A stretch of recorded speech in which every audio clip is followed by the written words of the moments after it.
सुरतेमध्ये जे लोक होते ते कोण कोण लोक होते? सुरतेमध्ये मुख्य म्हणजे मोगल, तर त्यांच्या ताब्यात औरंगजेबाच्या लोकांच्या ताब्यात ते होतं. तिथला कुणी असेल तो फौजदार, हवालदार, गव्हर्नर काही म्हणा त्याला, इनायत खान वगैरे लोक होते. आणि इतकंच नव्हे तर परकीय लोकांच्या वखारी होत्या. इंग्रजांची वखार होती, फ्रेंचांची वखार होती, आणखीन कोणाची असेल इत्यादी इत्यादी. त्यांनी पण त्याचं वर्णन केलं ना, त्या प्रकाराचं जे काही घडलं त्याचं. आणि त्याच्यामध्ये लूट हा शब्द त्यांनी वापरलेला आहे.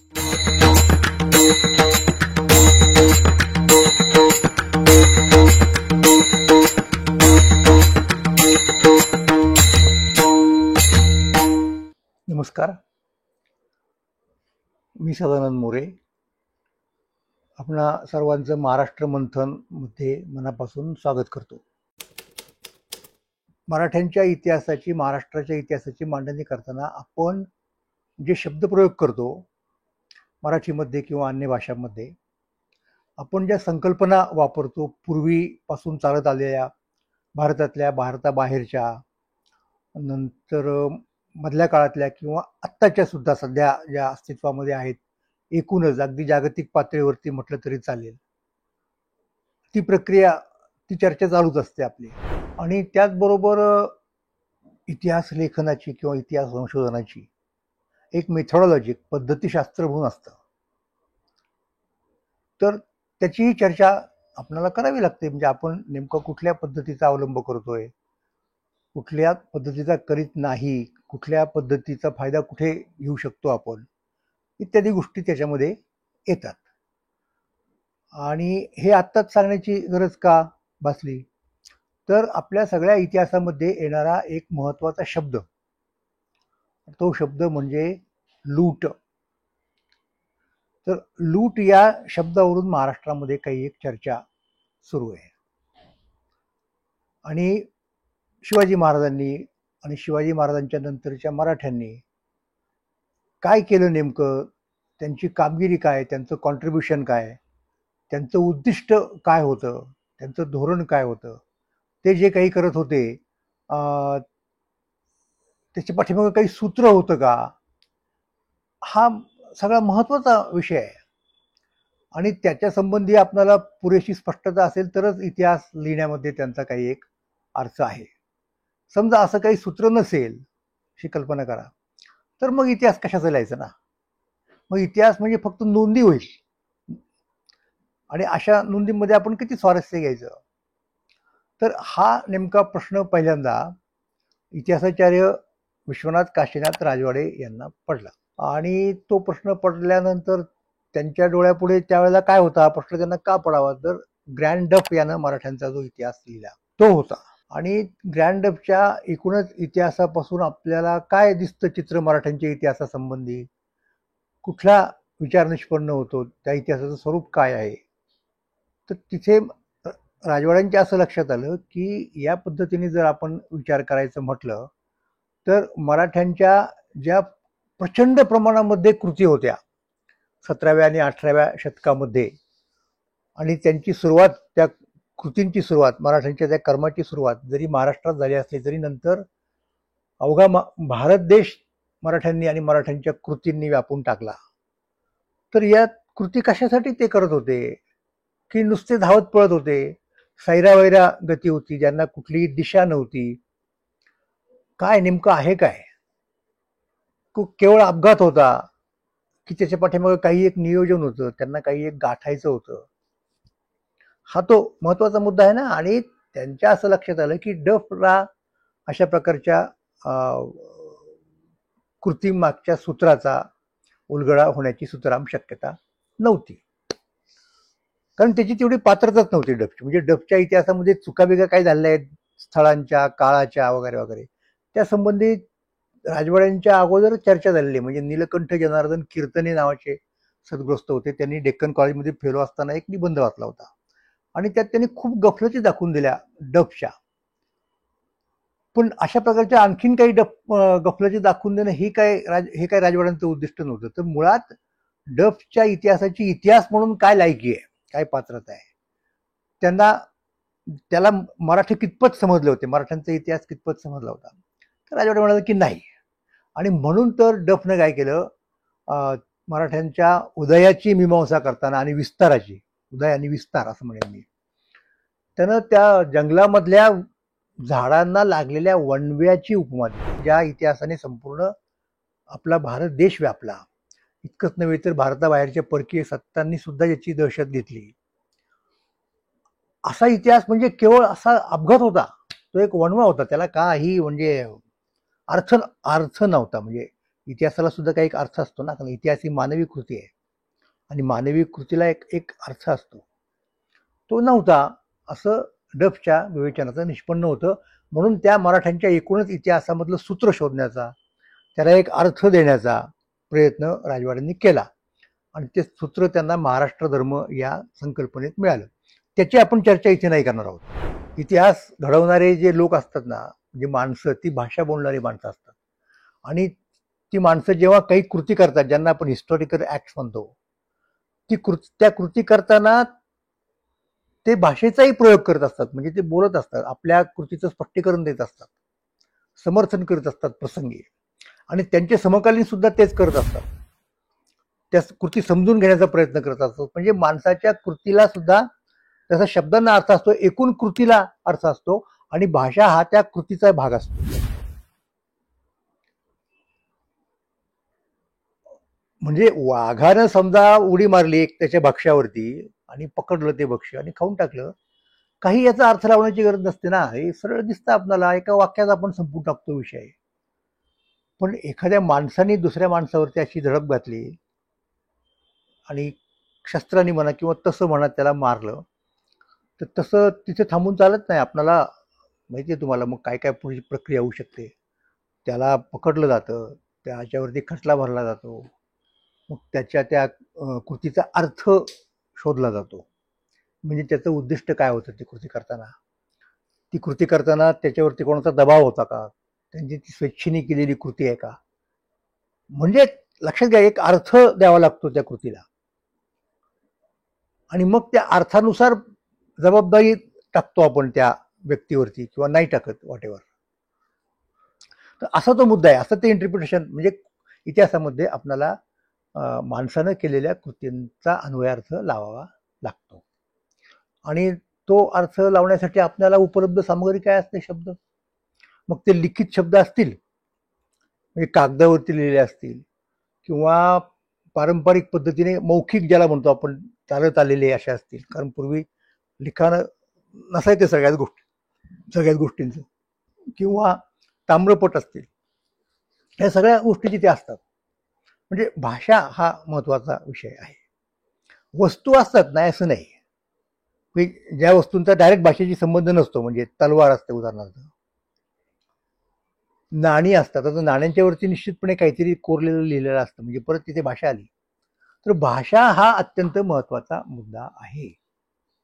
आणि मराठ्यांच्या इतिहासाचा जेव्हा आपण विचार करतो तेव्हा त्यांच्या काळात वापरले गेलेले शब्द आणि त्यांची कृती करून झाल्यानंतर त्या कृतीसंबंधी लिहिणाऱ्या अभ्यासकांनी वगैरे वगैरे वापरलेले शब्द हे महत्वाचे ठरतात.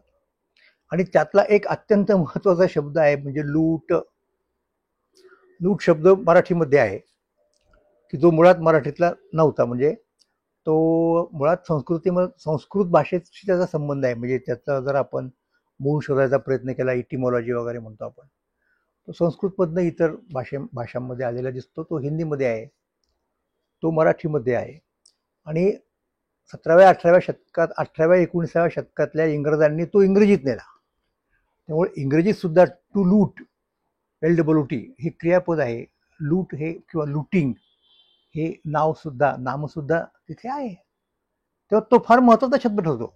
आणि खूप ठिकाणी तुम्हाला तो शब्द दिसेल, म्हणजे बखर वाङ्मयात दिसेल, पत्रांमध्ये दिसेल, नंतरच्या काळातल्या लोकांनी तो वापरलेला असा दिसेल.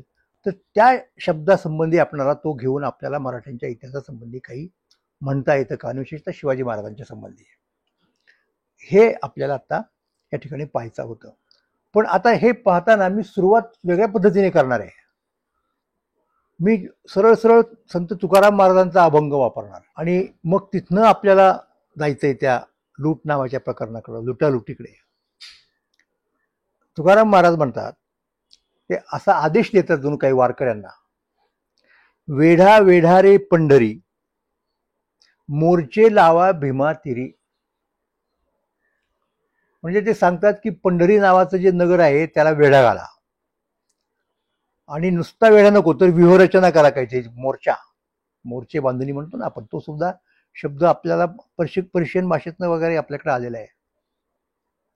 तर हे करा तुम्ही, वेड्या वेड्या रे पंढरी, मोर्चे लावा भीमातिरी, चला चला संत जन, करू देवाशी भांडण. त्या शहरामध्ये प्रवेश करायचा आहे आपल्याला आणि देवाशी भांडण करायचं आहे. आता पुढचा मुद्दा महत्वाचा आहे. लुटा लुटा पंढरपूर. तुकाराम महाराज काय म्हणतात, त्याला वेढा दिला, आज जायचं आहे, देवाशी भांडण करायचं आहे, आणि काय करायचं, पंढरपूर लुटायचंय. लुटा लुटा पंढरपूर, धरा रखुमाईचा वर. तो जो विठ्ठल आहे त्याला पकडा. आणि शेवट असा करतात, तुका म्हणे चला चला, आता मुख्य काम झालेलं आहे. मुख्य काम म्हणजे काय, की ती आता आपल्या हातात आलेली आहे नगरी, ती जिंकलेली आहे. कशावरनं, तर तुका म्हणे चला, घाव निशाणी घातला. निशान म्हणजे झेंडा, ध्वज असतो बघा, आणि तो जो ध्वज असतो की नाही, तो मानचिन्ह असतं त्या सगळ्या लष्कराचं वगैरे वगैरे, त्या नगराचं सुद्धा. म्हणजे तो राजधानीचं शहर आहे, त्याच्यावरती तो मुख्य जो ध्वज फडकतो की नाही, तो त्याचा प्रेस्टिजियस ज्याला म्हणतो आपण, असं प्रतीक असतं. तर निशाण पडलं की जिंकलो आपण, म्हणजे हरला शत्रू, असं असतं बघा. त्यामुळे त्याला फार महत्व असतं. निशाणाला जपायचं असतं शेवटपर्यंत, ते खाली पडू द्यायचं नसतं, कारण निशाण पडलं की तो पराजयाचा भाग झाला. तर ते म्हणतात की घाव निशाणी घातला, म्हणजे हे जे शहर आपल्याला आता जिंकायचं आहे त्याचं निशाण आम्ही पाडलं, म्हणजे आता तिथं झालं पराभव. आता चला आतमध्ये, आता धरून ठेवा देवाला, आता करा भांडण, आणि आता लुटा ते पंढरपूर. आता या ठिकाणी काय अभिप्रेत आहे, पंढरपूर लुटा म्हणजे पंढरपुरामधले जे रहिवासी आहेत, त्यांची घरं दारं भांडी कुंडी, त्यांची जनावरं गाई म्हशी, यांना लुटायचं का?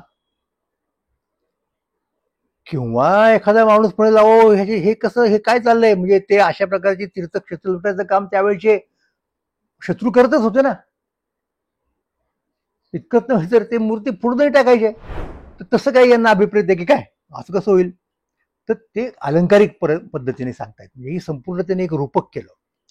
लढाई म्हणजे चढाई म्हणतो आपण ज्याला, हल्ला करायचं, आक्रमण करायचं, शहराला वेढा घालायचा. म्हणजे तो शब्द इंटरेस्टिंग आहे. म्हणजे परमानंद नावाच्या कवीनं शिवाजी महाराजांचं जे चरित्र लिहिलं, शिवभारतम, त्याच्यात ते शब्द आलेले आहेत की काय करायचं, कोंडी करायची, म्हणजे वेढा घालायचा, म्हणजे कुंठित करायचं ते शहर किंवा तो किल्ला. आणि मग काय करायचं, मग लुंठन, लुंठनचा शब्द लुटण्याशी येतो संबंध. तर कुंठित करायचं आणि मग लुंठित करायचं. तसं आधी मोर्चे लावायचे, वेढायचं, आणि मग आत जाऊन काय करायचं, लुटायचं. तर हे त्यांचं पारमार्थिक, म्हणजे परमात्म्याला पंढरीत जाऊन काय लुटणार, तर परमात्म्याचं प्रेम आपण मिळवायचं. म्हणजे कौतुकाचा व्यवहार आहे सगळा. म्हणजे पण त्यांनी हे घेतलंय कुठनं रूपक, तर ते त्यावेळेच्या लोक, राजे वगैरे जे लोक असायचे, सत्ताधीश, त्यांचं एकमेकांशी जे चालायचं युद्धबिद्ध, ते रूपक आहे. आणि रूपक जेव्हा घेतो आपण, तेव्हा त्याचा मूळ संदर्भ जो असतो की नाही, तो कदाचित वाईट आहे असे, म्हणजे कुठेतरी घुसायचं, तिथे जिंकायचं, तिथल्या लोकांना मारायचं, आणायचं, धमकी द्यायची, हे संदर्भ गळून गेले तिथे. इथे फक्त एवढाच मुद्दा आला की अरे आपण जायचं आतमध्ये पंढरपूरच्या त्याच्यात वारकऱ्यांनी, संतांनी, आणि तिथं परमात्म्याचं प्रेम लुटायचं, असा त्याचा अर्थ आहे. तर हा लुटणं नावाचा शब्द मुळात जो तिथे आहे, युद्धाचा संबंधित आहे, राज्य व्यवहाराशी संबंधित आहे, तो महाराजांनी असा घेतला. आता हा संदर्भ आपण, आता उलटा प्रवास आहे आपला, म्हणजे जे अलंकारिक आहे ते आपण आधी घेतलं, आणि त्यातनं जे त्याचं जे मूळ आहे, अलंकारिकतेमध्ये आपण काय करतो, सगळेचे सगळे संदर्भ घेत नाहीत, आपल्याला जे आवश्यक असतात तेवढे घेतो, बाकीचे संदर्भ गळून पडतात. पण जेव्हा आपण त्या अलंकारिकतेच्या मुळाशी जातो, तेव्हा आपल्याला असं नाही करता येत, आपल्याला सगळे संदर्भ घ्यावे लागतात. मग तिथे त्या लुटीचे काय संदर्भ आहेत, त्याचा काय अर्थ होतो, हा तो मुद्दा आला. आणि खरं तर वेगळ्या अर्थाने मी जेव्हा गरजा महाराष्ट्र हे पुस्तक लिहिलं, आधी तो लेखमाला च्या स्वरूपामध्ये आलेला ग्रंथ आहे, साप्ताहिक सकाळमध्ये, आणि नंतर त्याचं पुस्तक झालं. तर त्या पुस्तकात ह्याचा विचार गंभीरपणे केलेला आहे की मराठे हे लुटारू होते का. बघा आता प्रश्न. आणि त्यांच्या म्हणजे तोच तर राजवाड्यांचा मुद्दा आहे ना.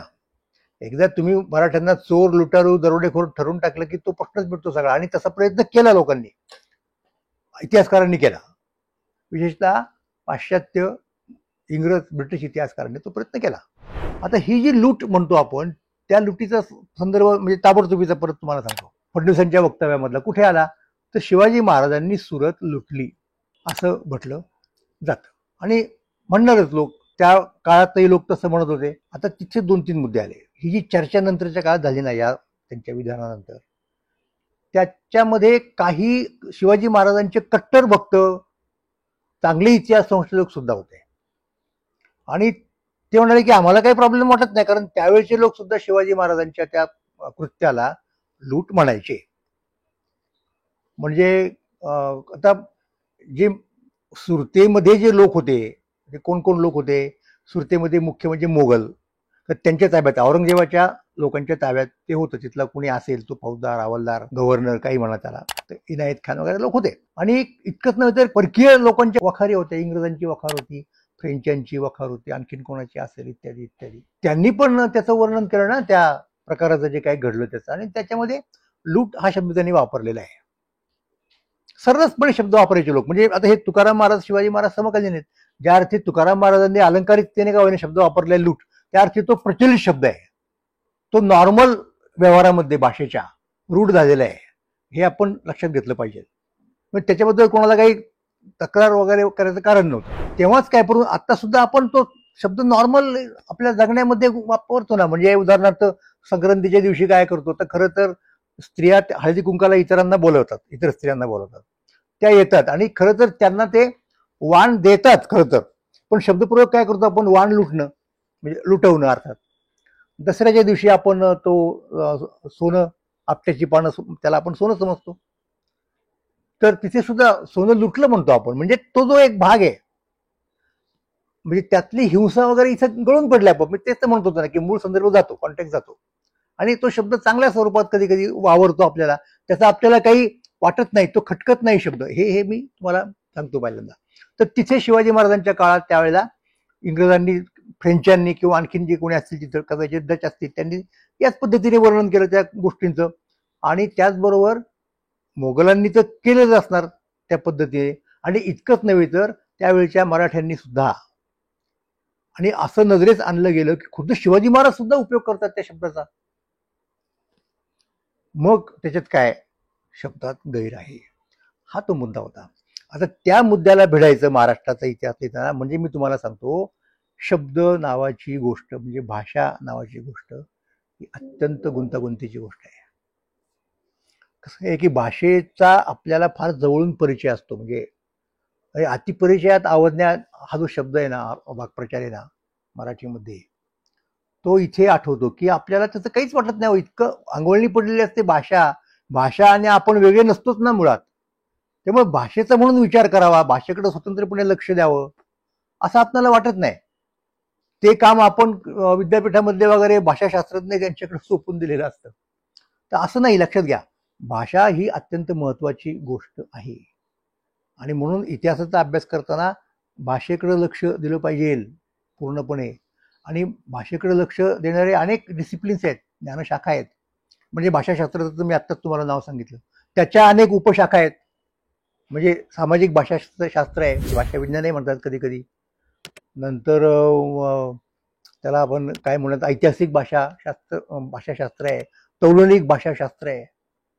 अलीकडच्या काळात AI मुळे आणखीन काही काही नवीन त्याच्यात निघायला लागलेलं आहे.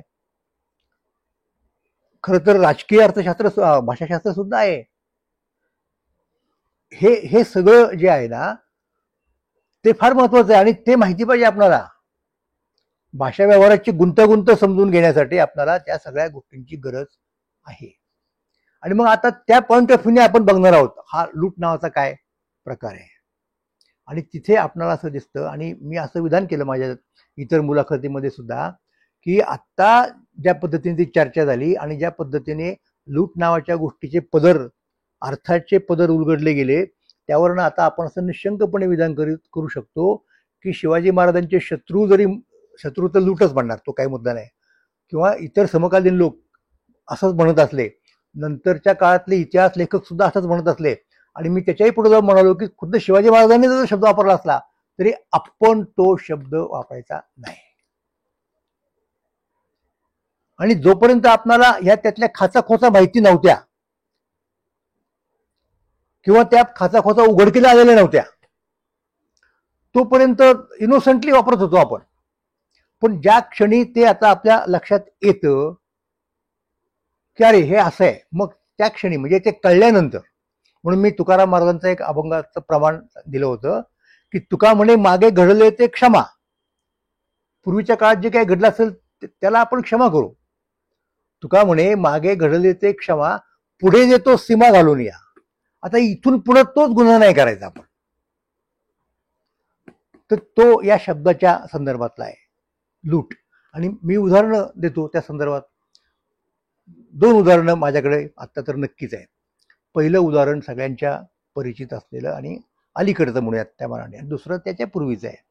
ते म्हणजे असं आहे की महात्मा गांधी यांना 1948 साली दिल्लीमध्ये बिर्ला हाऊसमध्ये ते प्रार्थना करायला चाललेले असताना नथुराम गोडसे नावाच्या व्यक्तीनं त्यांच्यावरती गोळ्या झाडल्या आणि तिथे ते गतप्राण झाले. आता इथे मुद्दा आला नेमका. त्याचं त्या काळात वर्तमानपत्रात रिपोर्टिंग झालं असणार, म्हणजे झालंच. तिथं ॲसॅसिनेशन शब्द असू शकतो कदाचित, जे इंग्रजी वर्तमानपत्रात असेल तर. आता कल्पना आहे तुम्हाला की एखाद्या व्यक्तीला दुसरी एखादी व्यक्ती काहीतरी हत्याराचा उपयोग करून मारते, म्हणजे तिचा प्राण घेते, तर त्याच्या फिजिकल ऍक्टिव्हिटीज तुम्हाला दिसतात ना. म्हणजे उदाहरणार्थ त्याचं तुम्ही जर चरित्र पाहिलं गांधीजींचं वगैरे, तर तुमच्या लक्षात येतं की गांधीजी चालले होते प्रार्थनेला, मनू आणि आभा त्यांच्या बरोबर होत्या, आणि गांधीजी असे येत होते आणि इकडनं नथुराम चालला होता. तर काय झालं, पुढे नथुराम पुढे आला गांधींच्या, त्यांनी नमस्कार केला गांधीजींना आणि त्याच्या पिस्तुलातून त्यांनी ती गोळी झाडली. गांधीजी हे राम वगैरे काही म्हणाले आणि ते खाली पडले. तर हे दिसतंय आपल्याला, म्हणजे ही एक एक कृती झाली. म्हणजे ह्या एका एकूण कृतीचे तुम्हाला छोटे छोटे छोटे घटक सांगता येईल की तो आला, त्याने खिशात हात घातला, त्याने ते पिस्तूल काढलं, व्हॉटेव्हर, म्हणजे ह्या गोष्टी होतात. आता पुढचा मुद्दा असा आहे की ही जी एकूण कृती आहे की ज्या कृतीमध्ये त्यानं गोळी झाडल्यामुळं गांधीजींचा प्राण गेला, याला त्या सगळ्या कृतीचं वर्णन कसं करायचं. आता ह्या कृतीचं जेव्हा वर्णन करतो ना आपण, ते नुसतं वर्णन नसतं. नुसतं वर्णन हे झालं कोणतं, खिशात हात घातला, पिस्तूल काढलं, गोळी झाडली, हे प्लेन वर्णन आहे. याच्यात कुठलंही व्हॅल्यू, कुठलंही मूल्य, कुठलीही पसंती नापसंती नाही. इथे जेव्हा आपण पुढे जातो एक टप्पा, आणि त्या सगळ्या प्रकाराला काय म्हणायचा हा प्रश्न येतो. मग आपल्याला पर्याय दिसतात. त्यातला एक पर्याय होता वध.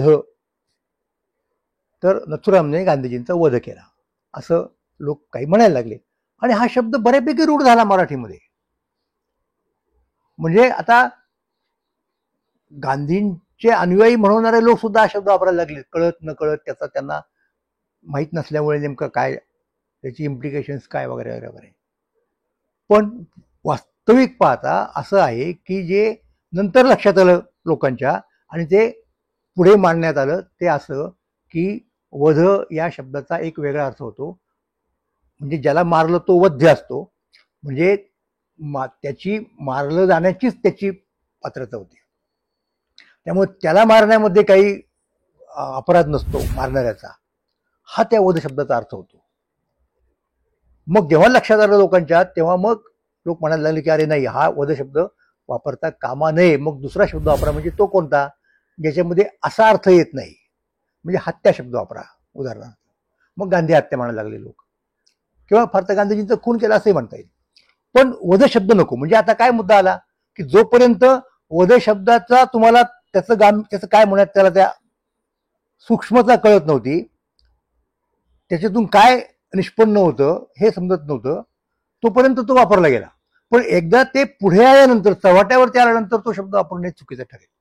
मग आता लोक तसा शब्द वापरत नाहीत. आता अर्थात जे काही कट्टर काही लोक आहेत गांधींचे विरोधक ते अजूनही मधून त्यांचं चालू असतं, पण तो मुद्दा वेगळा. बाय अँड लार्ज आता कुणी गांधींच्या हत्येला वध म्हणत नाही, हा भाषा व्यवहाराचा मुद्दा असतो. हे पहिलं उदाहरण. आणि दुसरं उदाहरण मी देणार आहे ते सावरकर, स्वातंत्र्यवीर विनायक दामोदर सावरकर यांच्या संदर्भातलं आहे. ते म्हणजे कोणतं आहे की आपल्याला कल्पना आहे की भारतावरती ब्रिटिशांचं राज्य होतं, कंपनी सरकारचं राज्य होतं. आणि त्या कंपनी सरकारच्या म्हणजे ब्रिटिशांच्या राज्याच्या विरोधामध्ये 1857 साली भारतातल्या सैनिकांनी म्हणजे ब्रिटिश सैन्यातल्या लोकांनी एक उठाव केला. खूप त्याच्याबद्दल बोलता येईल, पण तो मुख्य विषय नाही. म्हणजे ब्रिटिशांचं राज्य उलथून टाकण्याचा प्रयत्न आणि त्या राज्यावरती बहादूर शाह नावाच्या मोगल घराण्यातल्या माणसाला बसवण्याचा प्रयत्न सैनिकांनी केला आणि त्या प्रयत्नात भारतातल्या या सैनिकांना अपयश आलं. मग ह्या सगळ्या याला काय म्हणायचं? त्या प्रयत्नाला सशस्त्र प्रयत्न होता. तर त्या काळात रूढ असलेला शब्द बंड. आता बंड शब्द सुद्धा असंच म्हणजे लूट शब्दाप्रमाणे रूढ झालेला. तो चांगल्या अर्थाने सुद्धा अनेक लोक वापरतात, म्हणजे त्यातला मूळचा संदर्भ सोडून देऊन वगैरे वगैरे वगैरे. म्हणून तर भाषाशास्त्र पाहिजे ना. मी तेच तुम्हाला सांगतोय. मी इतिहास संशोधकाला नुसती कागदपत्र वाचून चालणार नाही. त्याला भाषेचं तत्वज्ञान कळलं पाहिजे, त्याला भाषाशास्त्र कळलं पाहिजे, हे त्यातल्या भानगडी आहेत. तर तिथे चांगला शब्द तुम्हाला मी सांगतो ना कसा वापरला जातो. बी नावाचे आपल्याकडे कवी होते, त्यांच्या एका कवितेमध्ये असा उल्लेख आहे की ज्ञानेश्वर महाराजांनी मराठीमध्ये लिहिलं की नाही, भगवद्गीतेवर टीका केली, ज्ञानेश्वरी लिहिली. ते त्यावेळेच्या कर्मठ लोकांना मान्य नव्हतं. मग त्याला काय म्हणायचं? त्या कर्मठांच्या विरुद्ध केलं बंड असं बींना वाटलं आणि त्यांनी ती कविता लिहिली. त्यात असं म्हटलं की त्या बड्या बंडवाल्याचं ज्ञानेश्वर माने पहिला, बंड शब्द वापरला. काही कोणाला त्याचं गैर नाही वाटलं, मूळ त्याचं हे पाव असं वाटलं नाही. पण जेव्हा तो 57च्या प्रयत्नाच्या बाबतीत वापरला जात होता कित्येक वर्ष, तेव्हा त्याचा मूळ अर्थ काय असतो की बंड म्हणजे प्रचलित सत्तेच्या विरुद्ध केलेली कृती. आता ही जी हिंसक कृती आहे, सशस्त्र बंड आहे. मग आता इथे बंड का म्हटलं? बंड यासाठी म्हटलं की जी राज्यव्यवस्था आहे ना ती लेजिटिमेट आहे, प्रस्थापित व्यवस्था, तिला आधार आहे कायद्याचा, नीतीचा, असं गृहीत धरलं जातं. आणि त्याला जो चॅलेंज करतो त्याला बंड म्हटलं जातं. त्या चॅलेंजला बंड म्हटलं जातं. म्हणून हे सत्ताधाऱ्यांच्या दृष्टिकोनातूनच आहे परसेप्शन किंबहुना इंटरप्रिटेशन, मी असं म्हणेन. तर असा तो मुद्दा होता. पण तरी लोक बंडवाले लोक शब्द वापरत राहिले, कित्येक वर्ष वापरत होते. म्हणजे ज्यांना ते मान्य होतं कृती तेही शब्द वापरत होते. स्वतः बंडवाले सुद्धा स्वतःसाठी बंड हा शब्द वापरत असतील. जेव्हा सावरकरांच्या लक्षात हा मुद्दा आला तेव्हा त्यांनी एक स्वतंत्र पुस्तक दिलं. म्हणजे या कृतीला 50 वर्ष होत होते. त्यावेळेला सावरकर इंग्लंडमध्ये, लंडनमध्ये होते इन पर्टिक्युलर. आणि तिथल्या इंडिया ऑफिसच्या लायब्ररीमध्ये बसून त्यांनी सगळे संदर्भ पाहिले. 50 वर्ष होत होते त्या घटनेला. म्हणजे 1907 सालची गोष्ट आहे, मी सांगतोय ती. मग तेव्हा त्यांनी पुस्तक लिहिलं आणि त्याला नाव काय दिलं? 57चं स्वातंत्र्य समर. बंड नाही. म्हणजे मुळात ब्रिटिश सत्ता हीच लिजिटिमेट नाहीये, अधिमान्यता नसलेली सत्ता आहे आमच्या दृष्टिकोनातून. ते आक्रमक आहेत, त्यांनी आमची सत्ता हिरावून घेतली आणि तेच खरे सत्ताधीश म्हणून मिरवायला लागले. म्हणजे आमच्या घरात येऊन आम्हाला हाकलून देऊन किंवा आम्हाला कोपऱ्यात ठेवून आमच्या घरातली आमची पाठी काढून दारावरची त्यांनी आपली पाठी लावली. मग आम्ही जर ती पाठी काढण्याचा प्रयत्न केला तर त्याला बंड म्हणायचं का? ते सावरकरांना वाटलं की नाही म्हटलं पाहिजे आणि म्हणून त्यांनी तो स्वातंत्र्य समर हा शब्द रूढ केला. म्हणजे आता उदाहरणार्थ 42च्या चळवळीला आपण शब्द काय वापरतो? बंड शब्द वापरत नाही. 42ची क्रांती म्हणतो आपण, 42ची चळवळ म्हणतो. पण तरी बघा त्याच्यानंतर जो प्रकार झाला 46 मध्ये, नाविकांनी काहीतरी उठाव केला बघा. तिथे अजूनही लोक नाविकांचं बंड म्हणणारे आहेत. तर जरी कुणी निदर्शनास आणलं तरी सगळेच लोक ते फॉलो करतात असं नाही. तर हा भाषिक व्यवहार आहे. म्हणून सांगायचा मुद्दा असा की जसं ते बंड नसून स्वातंत्र्य समर आहे, जसं तो वजन नसून जिला आपण हत्या म्हणतो, तसंच आपल्याला लूट या शब्दाचा विचार करायला पाहिजे. आणि तो आपण आता पुढच्या एपिसोडमध्ये करूयात. धन्यवाद.